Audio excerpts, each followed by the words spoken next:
Saya bertanya, saya kan tinggal di masjid, jadi Ustaz sering saya dapati jam orang sholat di tempat saya tertinggal.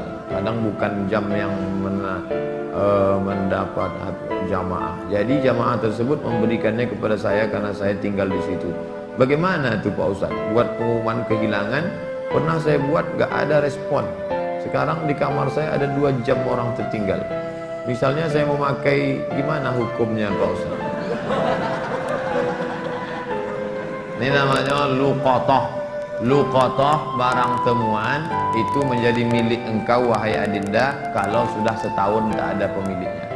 Setahun tak ada pemiliknya, catat tanggalnya. Setahun tak ada pemiliknya, maka punya engkau. Berdoalah, pokoknya selama setahun itu berdoa supaya tak datang pemilik. Kalau dalam setahun itu ada pemiliknya, apa boleh buat, belum rezeki. Mudah-mudahan ada yang kehilangan lagi. Kenapa sebagian orang tak mau baca Sayyidina dalam salawat Nabi? Apa alasannya? Alasannya karena katanya menambah-nambah.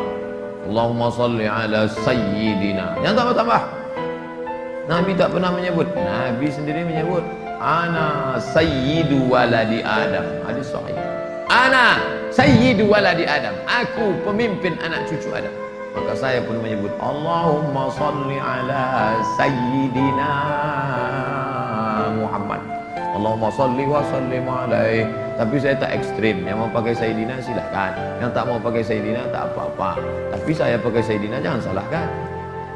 Dalam solat tak membaca bismillah dalam baca al-fatihah, apa solatnya sah? Tentang baca basmalah dalam fatihah hukumnya 3. Mazhab Syafi'i pakai bismillah jahar. Bismillahirrahmanirrahim. Syafi'i.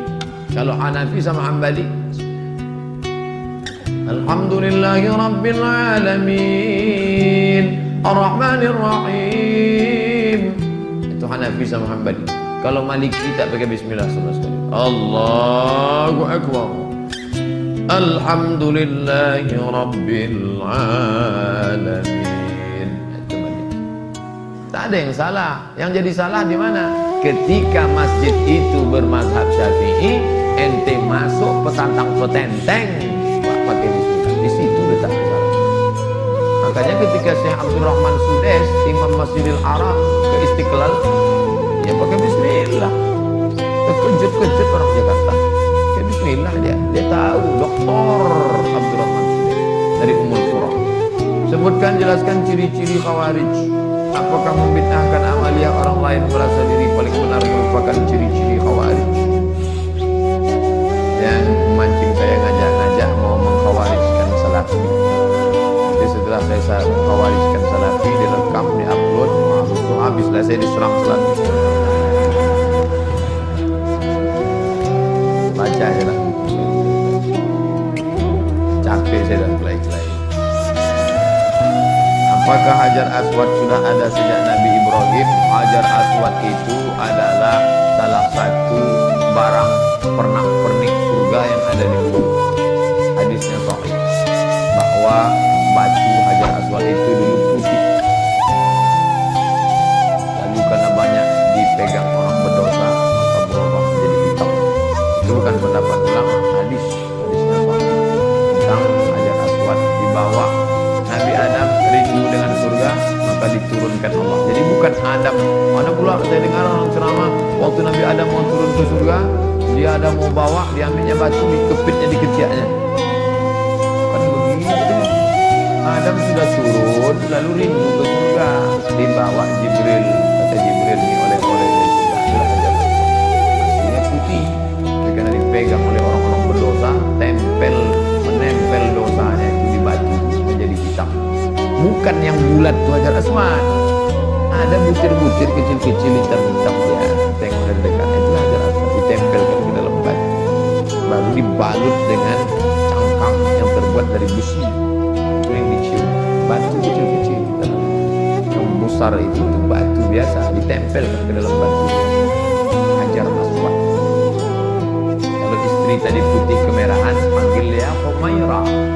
Kalau hitamnya Hajar Aswad.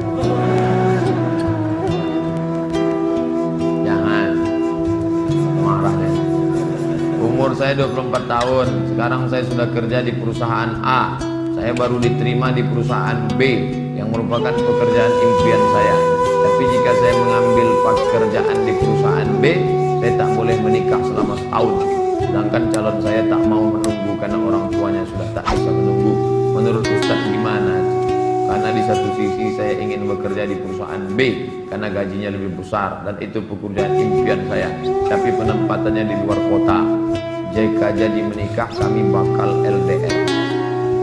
Tolong Pak Ustaz, ini tak ada masalah fikih, ini masalah perasaan. Saya hanya bisa menjawab masalah-masalah fikih. Adapun masalah perasaan,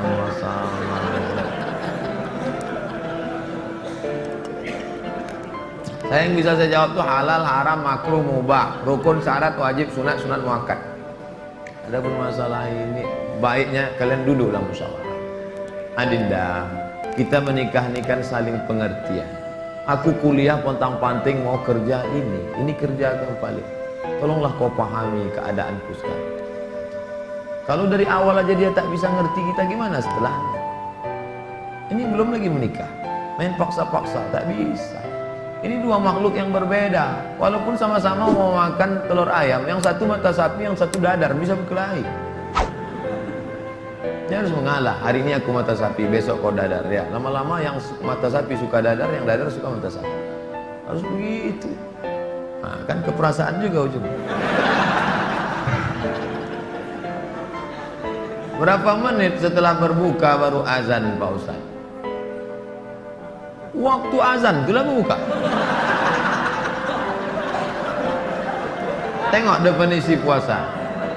Imsakun nafsi, menahan diri anil mahzurati, dari semua yang membatalkan puasa. Min tulu'il fajri, dari terbit fajar. Terbit fajar itu azan subuh. Ila ghurubis syamsi, tenggelam matahari, syafaq ahmar, azan maghrib. Hanya saja bagi muazin minum dia dulu. Muazin itu dianjurkan minum dia. Zahabadh dhama'u wa batallatil uruq wa thabatal ajru, baru dia azan. Allahu akbar, Allahu akbar. Nah, itu dah minum tuh. Kalau yang belum minum, Allah belum minum itu. Apakah boleh kita makan setelah selesai, setelah Isya masuk? Yang penting batalkan dulu puasanya dengan minum kah, makan buah kah.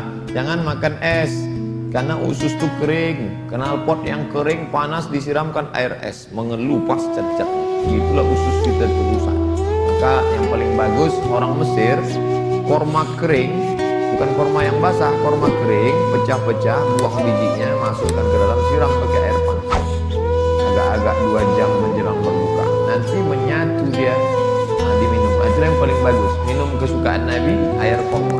Minum itu bagus, manis ya, maka usus kita awet. Apakah batal puasa mencicipi gulai untuk merasakan garamnya? Mazhab Hambali mengatakan tak batal, karena dia tak masuk ke rongga, tak masuk ke dalam, hanya di ujung lidah. Di ujung lidah ini ada perasa. Tak batal, karena tak masuk. Habis dirasanya gini, habis itu di belakangnya balik. Tak masuk ke sini, tak masuk. Mazhab Hambali, tapi saya tak mengamalkan.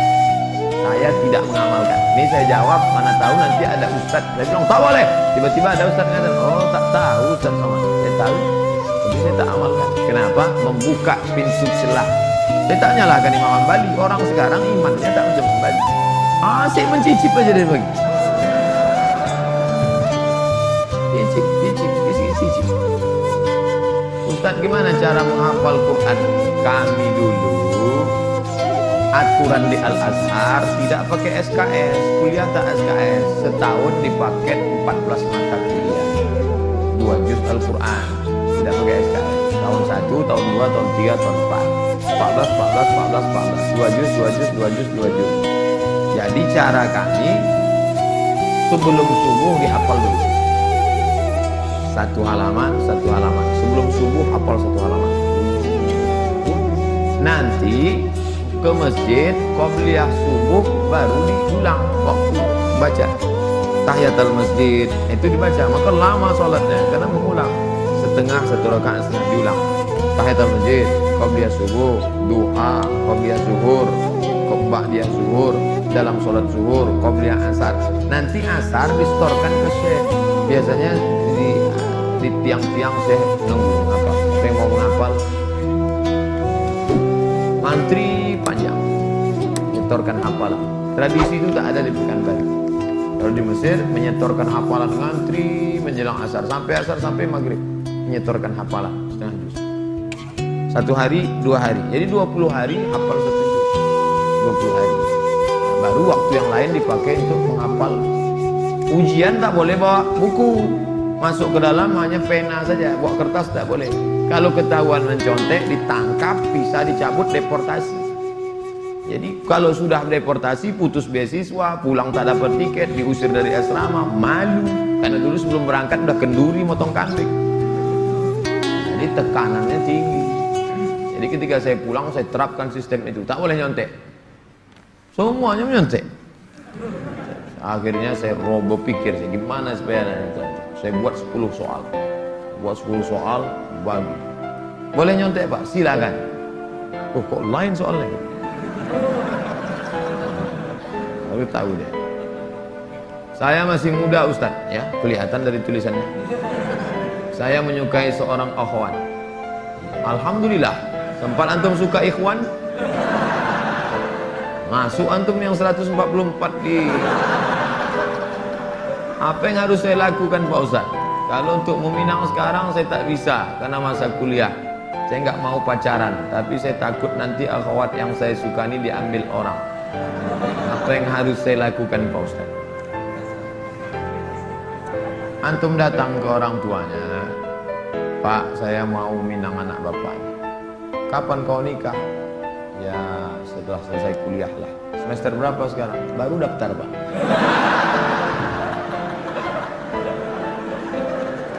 Itu rasa-rasa biasa saja tuh adik-adik sekalian.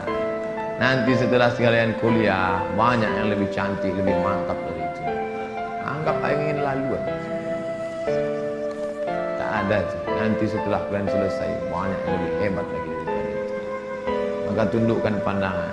Yang gadis-gadis bagus pakai cadar supaya tak nampak laki-laki wajah. Ustadz di mana di Pekanbaru ini tempat belajar tahsin ngaji? Ustadz Hardi LC. Datang ke Tafakuh, banyak kajian, jamnya ada. Datang ke kantor Tafakuh, depan gedung guru. Dari sini sebelum Purna MTQ, gedung guru sebelah kanan ada perkantoran Sudirman. Di depannya ada karaoke Rosa. Tapi jangan antum masuk ke situ. Kanan karaoke, yang kirinya Tafakuh. Dr. Mustafa Umar. Tanya, ada Ustadz Hardi? Daftar tahsinnya Ustadz Hardi. Ustaz, Nabi Muhammad tak pernah cukup puasa sebulan pada bulan Sya'ban. Bagaimana kalau puasa bulan Rajab? Tak pernah, tidak pernah cukup puasa. Pernah Nabi. Bulan Sya'ban pernah Nabi sebulan. Karena Rasulullah SAW yasumu Sya'ban kullahu. Kata ulama mana kullahu, pernah dia sebulan. Tapi tidak tiap tahun. Pernah, tapi tidak tiap tahun. Bagaimana dengan Rajab? Rajab bagus. Mana dalil puasa Rajab? Wa minal hurumi fasub, berpuasalah engkau di bulan-bulan haram. Bulan haram itu Zulqa'dah, Zulhijjah, Muharram, Rajab. Dalilnya umum. Ustaz, gimana biar istiqomah sholat di masjid? Begitu sedengar azan langsung bangkit. Karena waktu azan berkumandang setan lari tumbang langgang. Wa alaiha dhuratun, sampai terkentut-kentut. Itu terdengar azan, Allahu Akbar, Allahu Akbar.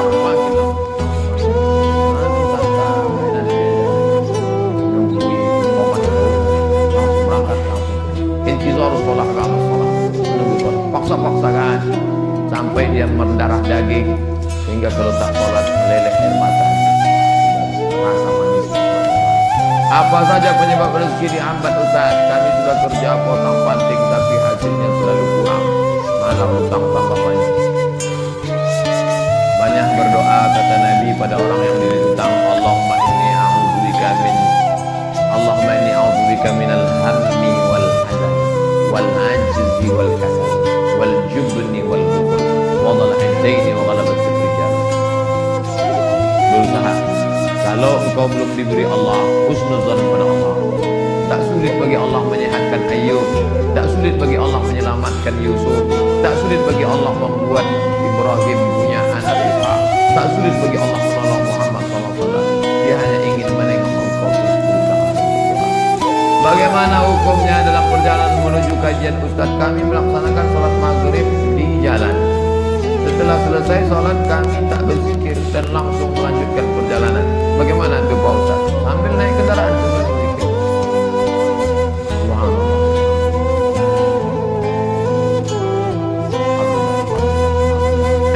Subhanallah. Alladzina yazkuruna Allah qiyaman, berzikir waktu tegak, waktu qu'udan, waktu berjalan, waktu duduk, wa ala junubihim, waktu berbaring. Zikir tak boleh.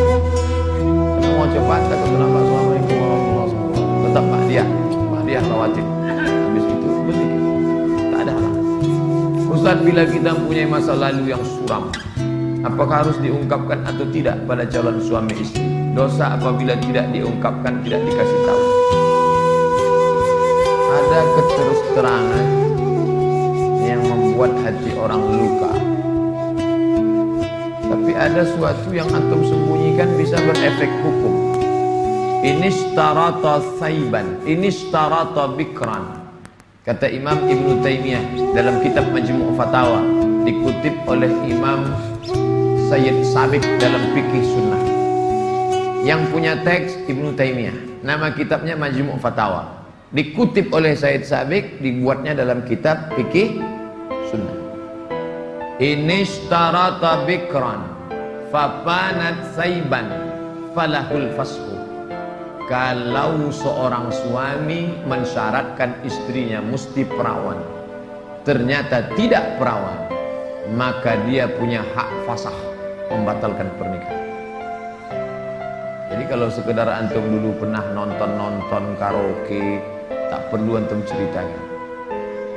Ditanyanya, kau solihah? Insya Allah bang. Masa lalumu, siapa yang tak pernah punya masa lalu? Emangnya kau suci? Tapi kalau sudah masalah implikasi hukum, antum mesti terus terang. Karena kalau antum bohong, maka dia punya hak fasah. Ini hati-hati. Kalau antum cerita, tapi bahaya juga nih kalau cerita dia tak jadi, tak mau. Bukakannya ke yang lain, alamat. Pokoknya gawat lah itu dah. Bila wanita menolak menikah karena alasan menuntut ilmu yang disuruh orang tuanya, bagaimana menurut Pak Ustaz? Kenapa dia tak mau menikah? Ayahnya maksa dia harus selesai S3 baru nikah. S2 23, S3 tambah lagi, S2 25, S3 3 tahun 28. Kau setelah doktor baru boleh menikah. Begitu kata bapaknya. Ada di bapaknya. Keras bapaknya nih Pak Ustaz. Bapaknya orang apa? Orang Kabupaten Kampar. Ajak Ustaz Mustafa Umar. Bapaknya orang apa? Orang Jawa. Ajak Ustaz Jamhur. Jumpa sama Ustaz Jamhur. Assalamualaikum Ustaz. Waalaikumsalam. Pripun kabari apik? Oh, katanya bapak tak mau ngasih anak bapak nikah sama dia. Saya bukan tak mau, itu saya ngasih alasan aja biar tak jadi sama dia. Ini orangnya baik Pak, baik orangnya, sopan. Jadi ada pintu celah masuk dia. Bapaknya itu kan manusia, bukan robot. Ada hatinya. Kau sentuh tepat di hatinya, dia akan jadi milikmu untuk selamanya. Sebelumnya mau ucapkan selamat milad ke-40. Bolehkah itu mengucapkan selamat ulang tahun? Saya tak merasa 40. Saya lahir tahun 1397 Hijrah. Jadi umur saya sekarang sudah 42 tahun. Saya pakai Hijriah. Maksud pertanyaannya, bolehkah mengucapkan selamat ulang tahun? Pernah tak Nabi mengulang hari ulang tahunnya? Ya Rasulullah, kenapa engkau puasa hari Senin? Zaka yauma wulidtu, hari Senin aku lahir. Dan dia menyebut hari kelahirannya, tapi diisinya dengan ibadah. Kalau mengingat hari lahir dengan sedekah anak yatim, pergi ke jumpa Pak Yazid, sedekah. Pak Yazid, berapa anak yatim di sini? Ada 200. Tolong keluarkan semuanya, 5 orang aja Pak. kok ada nasi bukti kok. Makan bersama. Dek, makan ya. Adik kenapa tinggal di sini? Ayah saya meninggal. Kurang bernikmat. Salah. Tapi kalau dikumpul kawan-kawan, hari ulang tahun, dipecahkan telur ayam, telur itik, telur bebek, dikasih pula ini, diikatkan di tiang listrik, disiram kopi, rupanya ada kabel telanjang, kontak mati. Buat dosa aja. Saya punya teman, suka sekali berjudi. Sudah berkali-kali saya nasihati, tak juga mau berhenti. Saya suruh teman lain juga tak mau. Bagaimana cara menyadarkannya Pak Ustaz? Panggil polisi. Angkat. Banyak jamaah kita polisi. Nanti saya kasih nomor. Jamaah kita banyak polisi. Saya kasih nomor. Di mana dia selalu main? Dia tangkap. Yang narkoba, tangkap. Ada cerita. Kertas terakhir. Boleh sholat berjamaah di masjid agak jauh dari rumah, tapi musola lebih dekat dari rumah kita. Bagaimana yang lebih baik? Kalau di masjid yang jauh itu engkau pergi karena ada pengajian Ustaz Mustafa Umar, ada pengajian Ustaz Mawardi Muhammad Saleh, tapi masjid yang dekat tetap ada sholat berjamaah, boleh. Tapi kalau sampai masjid musola yang dekat rumah tak ada orang sholat berjamaah, istahwadan alaihi musyayatin, sekeliling kampung itu diganggu setan. Musola, surau, langgar, masjid yang sudah dikomitmen sholat berjamaah, tiba-tiba tinggal tak ada berjamaah, istahwadan alaihi musyayatin. Jadi perhatikan baik-baik. Pak Ustadz, memang di situ tak ramai, tapi pasukan inti adalah. Oke, tak masalah. Atau pergi ke masjid sana karena ada pengajian di situ. Tapi kalau sampai kosong, antum yang azan di situ, antum azan sholat dulu, selesai sholat baru pergi. Azan subuh sudah siap di masjid musola. Kita sholat sunat fajar di rumah. Siap sholat sunat baru kita ke masjid. Apakah sah sholat? Apakah sholat sunat kita itu sholat sunat di rumah? Rumahnya dekat. Tapi kalau rumahnya jauh, sholatnya di masjid. Nabi sholatnya kan di rumah. Nabi itu jarak dia 22 meter. Dari mimbar Nabi ke dinding kamar Nabi 22 meter. Kita berapa kali belok? Terakhir, apa boleh sholat tarawih di masjid jauh dari rumah kita, sedangkan masjid musola ada dekat? Sama jawaban macam tadi. Ala hazihin niyah al-fatihah. A'udzubillahi minasyaitonir rajim. Bismillahirrahmanirrahim. Alhamdulillahi rabbil alamin. Ar-Rahmanir Rahim. Maliki yaumiddin. Iyyaka na'budu wa iyyaka nasta'in. Ihdinas siratal mustaqim. Siratal ladzina an'amta 'alaihim ghairil maghdubi 'alaihim waladdallin. Amin. A'udzu billahi minasyaitonir rajim. Bismillahirrahmanir rahim. Alhamdulillahi rabbil alamin. Wassalatu wassalamu ala asyrafil anbiya'i wal mursalin wa ala alihi wa sahbihi ajma'in. La tada' lana fi maqamina hadha wa fi sa'atina hadhihi dhanban illa ghafartah wa la hamman illa farajtah wa la daynan illa qadaitah wa la daynan illa qadaitah. Segala hutang kami bantu kami melunasinya ya Allah. Wa la mumtahinan illa najahta. Saudara kami yang sedang ujian pekerjaan, ujian masuk perguruan tinggi, luluskan ya Allah. Wala aziban illa zawajta, yang akan menikah mudahkan urusan pernikahannya ya Allah. Wala maridan illa syafaita, yang kau uji dengan penyakit sembuhkan sehat dari penyakitnya ya Allah. Wala mayitan illa rahimta, yang meninggal dunia curahkan rahmat dan kasih sayangmu pada mereka ya Allah. Allahumma khtim lana bi husnil khatimah wa la taqtim alaina bi su'il khatimah. Allahumma ja'al akhir kalamina 'inda intihai ajalina. Jadikanlah akhir kalam kami ketika ajal kami sampai. Qaula la ilaha illallah. Rabbana atina fid dunya hasanatan wa fil akhirati hasanatan wa qina adzabannar. Sallallahu ala sayyidina Muhammadin wa ala alihi wa sahbihi wasallam. Walhamdulillahi rabbil alamin.